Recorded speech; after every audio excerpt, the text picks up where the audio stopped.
참 좋으신 하나님 아버지, 오늘도 우리에게 새날 새아침 맞이하도록 우리의 생명 밤사이도 지켜주시고, 또 이른 아침 주님 앞에 나와서 하루의 분주한 일상 시작하기 전에 주님 앞에 잠잠히 엎드려 예배할 수 있는 은혜 주신 것 감사합니다. 하나님, 우리의 입술을 고백하여 주 앞에 찬송한 것처럼 나 같은 죄인을 살리신 하나님의 은혜에 늘 감사하고 또 감사하여 이 몸 다하여 주께 예배하며 또 이 몸 다하여 주의 말씀 앞에 순종하고 마음을 다하고 뜻을 다하고 성품을 다하여 목숨을 다하여 하나님을 사랑하는 그런 삶을 살아가는 저희들이 될 수 있기를 이 아침에 다짐하며 찬송하고 주 앞에 예배합니다. 하나님, 우리의 예배가 언제나 주님 앞에 참된 신앙 고백의 신앙의 고백으로서의 예배가 되게 하시고, 또한 우리가 이 세대 가운데서 부름받아 하나님의 거룩한 자녀요 하나님의 백성으로 하나님께서 인쳐주셨으니 우리의 모든 삶의 현장 속에서도 언제나 주의 부르심 앞에 순종하며 살아가는 저희들 되게 하여 주시옵소서. 나는 너의 하나님이 되고 너는 내 백성이 되리라 주께서 말씀하여 주신 대로 우리를 그렇게 구원하여 주셨습니다. 하나님, 주 앞에 엎드릴 때마다 그 은혜와 사랑 기억하게 하시고, 그래서 언제나 감사로 충만한 저희들의 삶이 되게 하여 주시옵시며, 비록 우리가 이 땅에 발을 딛고 살아가고 있지만 이 세대 본받지 말고 마음을 새롭게 하고 분별하여서 하나님께서 기뻐하시고 하나님의 온전한 뜻이 무엇인지 분별하여 우리의 삶이 하나님 앞에 온전하게 드려지는 영적 예배의 삶을 살아가는 저희들이 되게 해 주시옵소서. 하나님, 코로나 장기적인 질병으로 인해서 많은 것이 나태해지고 우리의 예배도 우리가 주 앞에 엎드려 기도하는 우리의 영적인 삶도 게으러지고 나태해지는 것을 우리가 부인할 수 없습니다. 하오나 우리의 믿음의 선조들이 많은 고난 가운데서도 오히려 더 주 앞에 가까이 간 것처럼 하나님, 우리의 삶이 더 주님 앞에 가까이 다가가는 저희들 되게 하시고 주님 앞에 더 진실해지게 하시고, 우리 속에 있었던 여러 가지 이 세대를 따라 살아갔던 이 세대의 가치관에 물들었던 여러 가지 찌들었던 것들을 걸러내고 순전한 믿음으로 주님 앞에 서는 저희들이 되게 해 주시옵소서. 하나님, 모든 어떤 것도 이유 없이 또 어떤 것도 목적 없이 우리에게 주어진 것이 없음을 우리는 압니다. 고난 속에서도 하나님의 선하신 뜻이 있고 어려움 가운데서도 하나님의 도우시는 은혜가 있고, 또 우리가 감당할 수 없는 시련 가운데서도 오히려 단련해서 정금같이 나오게 하시는 하나님의 신실하신 은혜가 있음을 우리는 믿습니다. 그래서 오늘도 잠잠히 주님 앞에 주님을 바라보면서 감사로 예배하오니 주님 영광 받아 주시옵고, 이제와 같이 앞으로도 영원토록 인도하시는 하나님의 선하신 손길을 따라 좌로나 우로나 치우침 없는 믿음의 여정 걸어가는 우리 모두가 되게 해 주시옵소서. 오늘도 주님 앞에 잠잠히 엎드려 간구합니다. 우리의 구하는 모든 기도들 주님께서 기억하여 주시옵고 선하신 하나님의 뜻대로 응답하여 주시옵고 우리는 믿음의 길을 걸어가면서 매일 모든 순간순간마다 섭리하시고 이끄시고 도우시는 하나님의 선한 손길을 경험하며 구한 모든 것이 응답되는 것을 경험하며 살아가는 주의 종들 되게 해 주시옵소서. 오늘도 주의 말씀 앞에 엎드려 주의 말씀을 구하오니 주의 종들에게 말씀하여 주시옵소서. 우리 주님 예수 그리스도 이름으로 기도하옵나이다. 아멘. 출애굽기 11장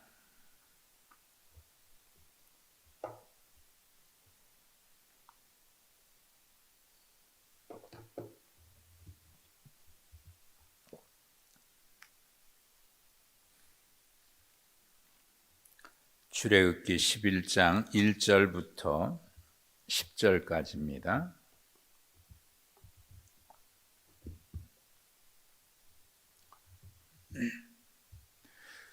여호와께서 모세에게 이르시기를 내가 이제 한 가지 재앙을 바로와 애굽에 내린 후에야 그가 너희를 여기서 내보내리라.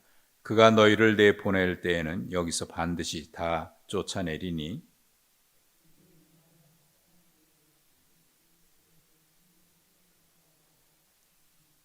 여호와께서 그 백성으로 애굽 사람의 은혜를 받게 하셨고 또 그 사람 모세는 애굽 땅에 있는 바로의 신하와 백성의 눈에 아주 위대하게 보였더라.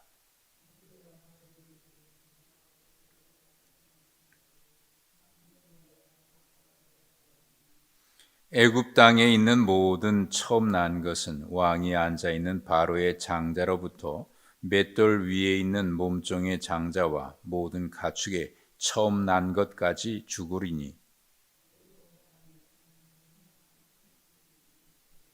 그러나 이스라엘 자손에게는 사람에게나 짐승에게나 개 한 마리도 그 혀를 움직이지 아니하리니 여호와께서 애굽 사람과 이스라엘 사이를 구별하는 줄을 너희가 알지라 하셨나니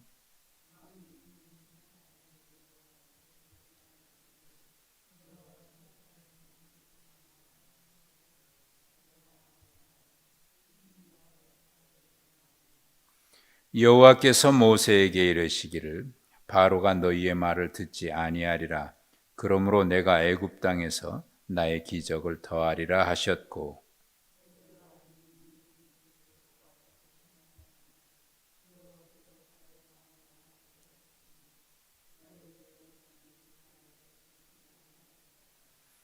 아멘.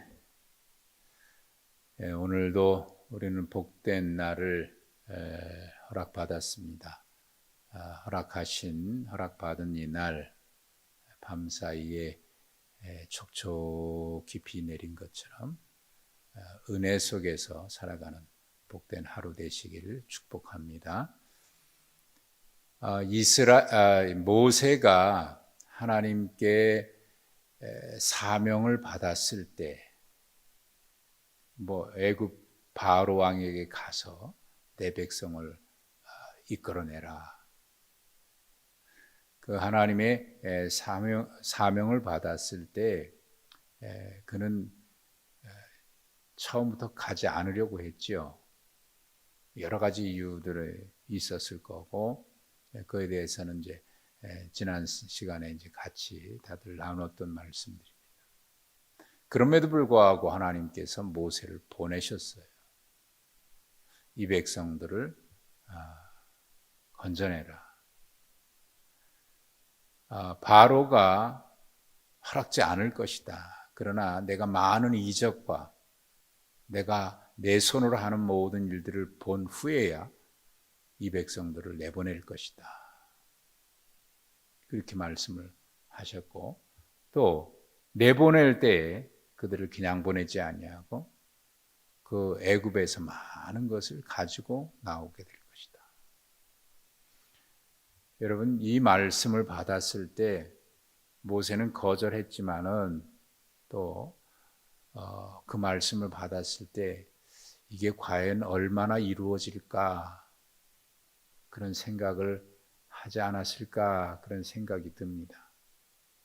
과연 그게 이루어질까? 과연 그게 이루어질까? 하나님을 믿고 안 믿고를 떠나서 하나님의 약속을 받았을 때 그 말씀이 바로 믿어지는 분들이 얼마나 될지 모르겠어요.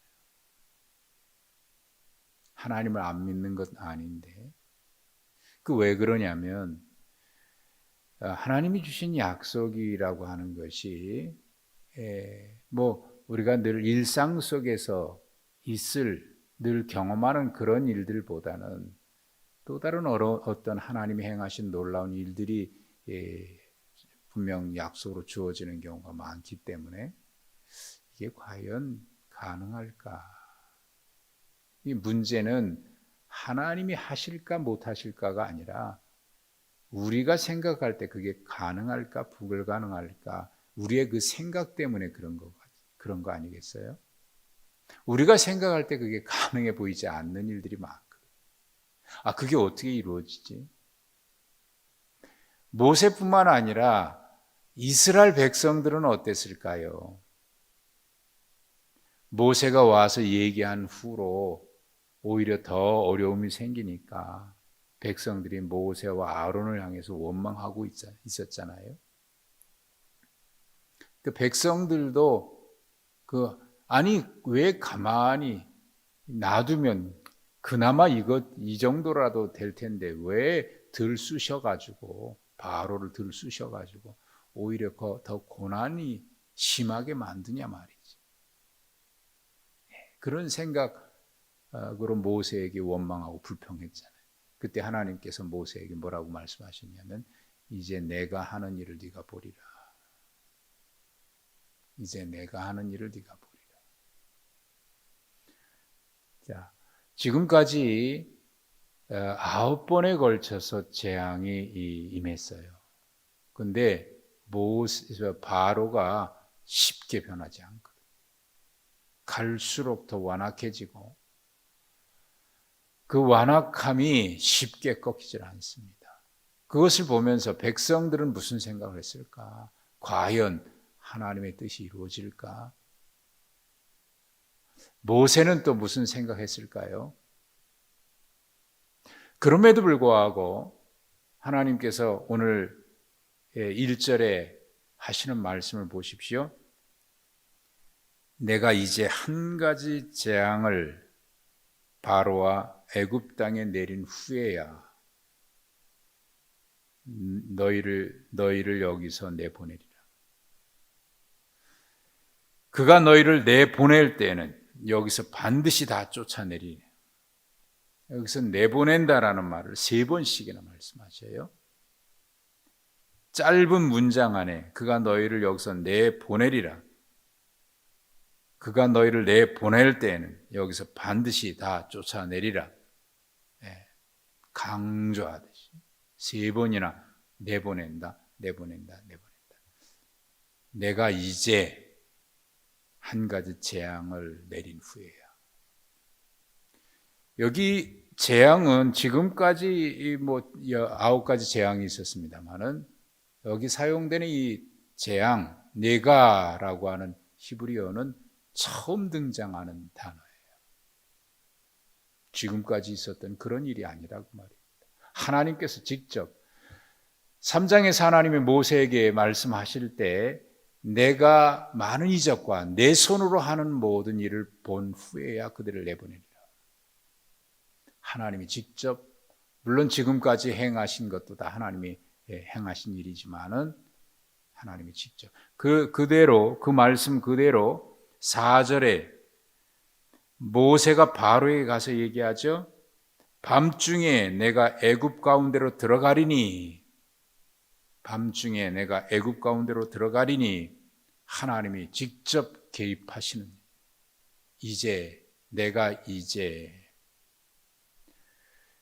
여러분, 하나님께서 주신 약속의 말씀, 오래전에 아브라함과 이삭과 야곱에게 하셨던 그 언약, 이스라엘 백성들이 부르짖을 때에 기억하셨고 돌보셨다.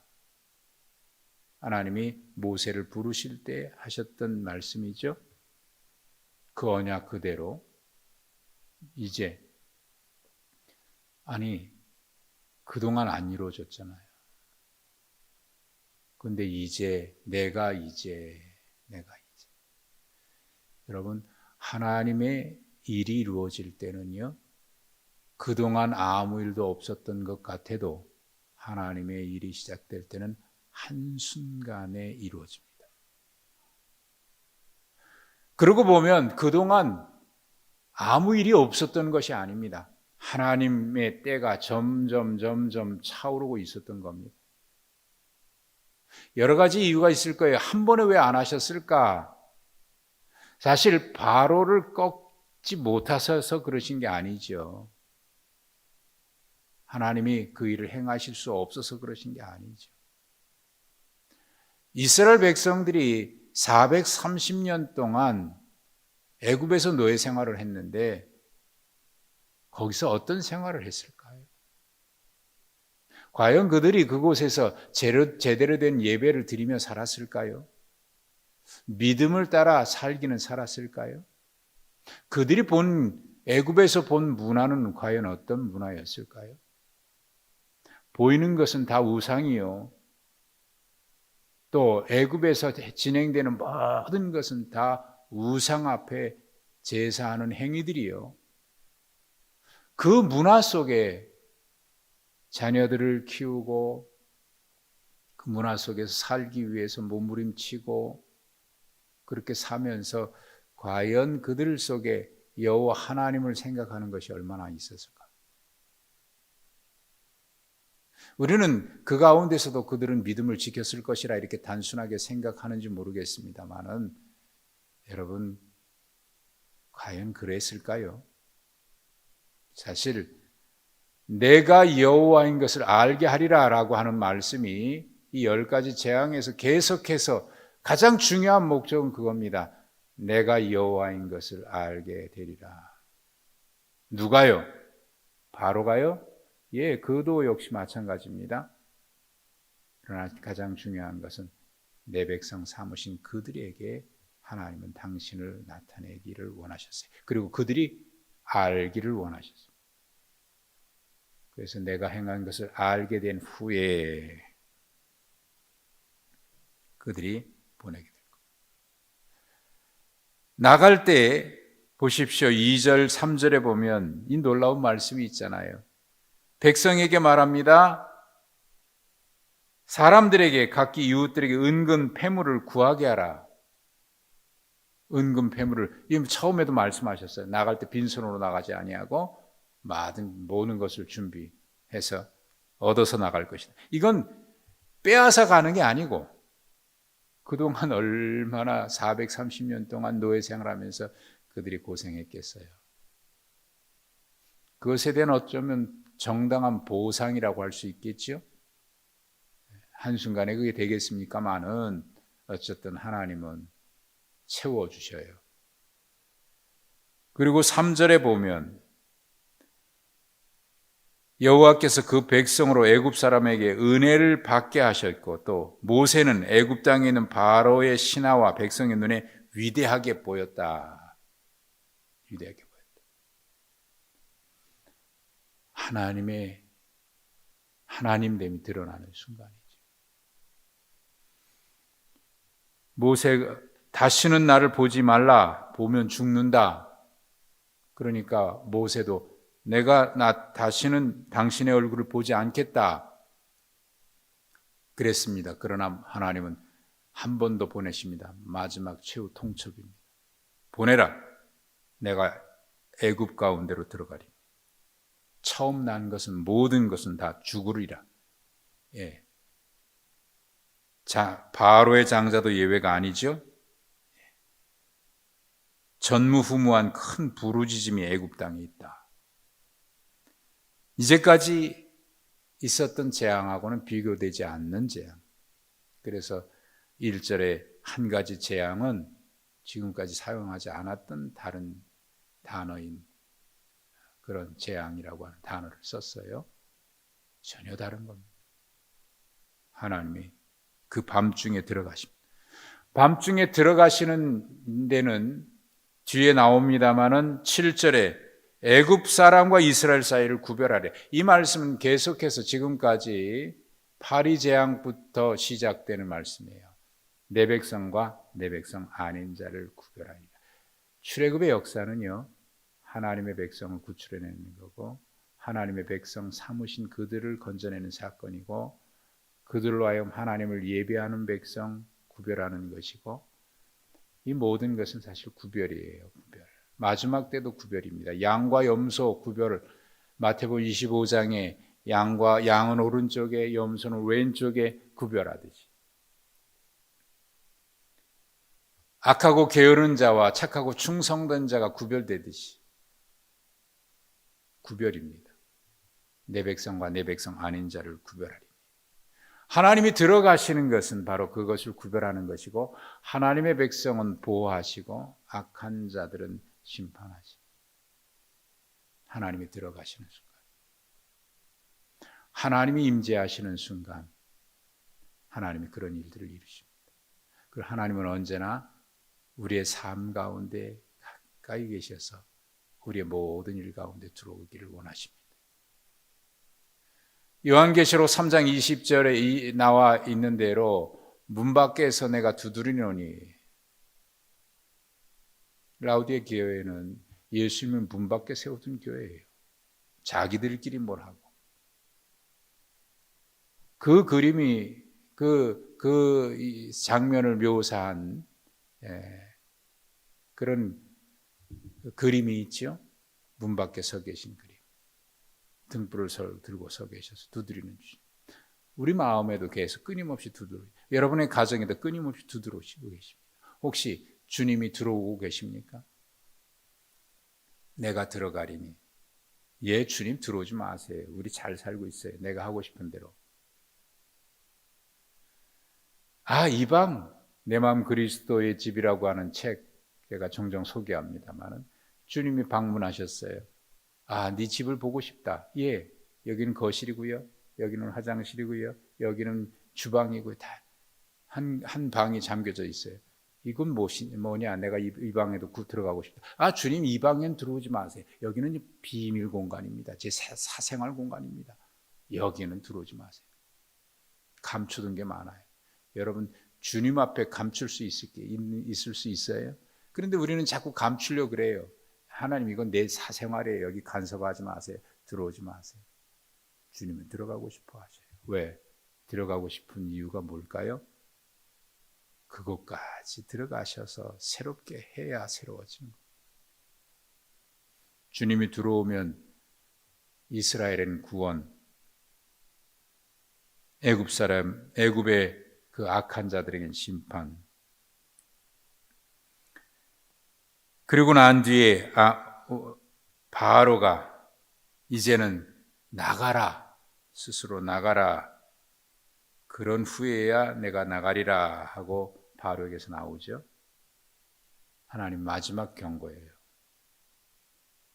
그대로 이루어지죠. 그게 6월절로 이어지죠. 광야 생활에서 보겠습니다만은 하나님은 그들이 광야 생활하는 동안 필요한 모든 것들을 주셨는데 나중에 성막을 만들고 할 때 그 필요한 성막은 다 어디서 나왔을까요? 하나님 앞에 제사할 때 제물들은 다 어디서 나왔을까요? 아브라함이 애굽 땅에 가나안 땅에 가뭄이 들어서 애굽 땅에 도망갔다가 다시 돌아올 때 많은 것을 얻어 가지고 왔지요. 그래서 양이며 가축이 너무 많아 가지고 그 조카 롯하고 서로 우리가 함께하지 못하니 헤어지자 할 만큼 많은 것을 가져왔지요. 어디서 얻었어요? 하나님의 애굽에서 채워주신 거죠. 이스라엘 백성들 장막 짓고 이 제물 드리고 할 때 다 어디서 가져왔어요? 하나님이 예배해 주신 거죠. 여러분 하나님은 우리에게 없는 걸 요구하지 않으셔요. 없는 게 아니라 하나님이 주신 것을 요구하시는 겁니다. 그것이 우리의 신앙의 고백으로 나타나는 겁니다. 그래서 내 보물이 있는 곳에 내 마음도 있느니라. 그 고백이에요. 이게 그것을 보시고 또 하나님은 기뻐하시고, 여기 보세요. 애굽 사람에게 은혜를 받게 해서 그 백성들에게 채워주는 거 보십시오. 하나님이 놀라운 일 아닙니까? 근데 우리의 마음은 자꾸 거기에 있질 않아요. 하나님께 있지 않고 우리 가지고 있는 것에 있지. 하나님이 들어가시면, 하나님이 여러분의 삶에 들어가시고, 가정에 들어가시고, 사업장에 들어가시고, 하나님이 들어가시고. 하나님 들어오지 마세요. 이건 제 사적 공간이라니까요. 이건 제가 할 일이니까 간섭하지 마세요. 이 어리석은 일입니다. 그러면서 하나님 앞에 구하고 그래요. 여러분, 주님이 들어오시게 하십시오. 이제 내가 하리라. 예, 하나님이 하실 겁니다. 그 순간이 주님 들어오시는 순간이에요. 그때까지 하나님이 기다리셨어요. 지금도 주님은 우리의 삶의 현장에 개입하시기를 원하십니다. 내가 들어가리니 그 순간이 하나님의 역사가 일어나는 순간이에요. 그동안 과연 이루어질까? 19번도 안 이루어졌는데 이루어질까? 예, 안 이루어진 게 아닙니다. 지금까지 서서히 때가 차오른 거죠. 주님의 역사가 시작되는 그 순간에는 모든 것이 온전해집니다. 우리는 그 주님을 바라보고 기대하고 살아갑니다. 우리의 매일 매 순간의 삶이 언제나 하나님의 개입하심에 기쁨으로 감사함으로 받아들여서 언제나 주의 부르심 앞에 믿음으로 응답해 가는 그런 삶이 되기를 바랍니다. 오늘도 그렇게 복된 하루가 되시기를 주님의 이름으로 축복합니다. 하나님 감사합니다. 오늘도 우리를 돌보시고 지키시고 인도하시는 하나님. 우리는 잊어버렸지만 하나님이 잊지 아니하시고 오래전에 언약하셨던 그 약속대로 내가 반드시 너희들을 지킬 것이고, 내가 반드시 너희를 애굽 땅에서 이끌어낼 것이고, 반드시 내가 너희를 약속의 땅으로 들어가게 하리라. 주님이 약속하신 대로 지키신 것처럼 오늘도 하나님은 성실하게 언약하신 대로 지키실 것을 우리는 믿습니다. 그러하기에 우리도 이 믿음으로 성실하게 주님 앞에 순종으로 살아가게 하옵소서. 오늘 우리의 삶의 현장에 오시고 우리 가정에 오시고 내 마음에 오셔서 나를 다스려 주시고 이끌어 주시고 통치하여 주시옵소서. 예수님의 이름으로 기도하옵나이다. 아멘.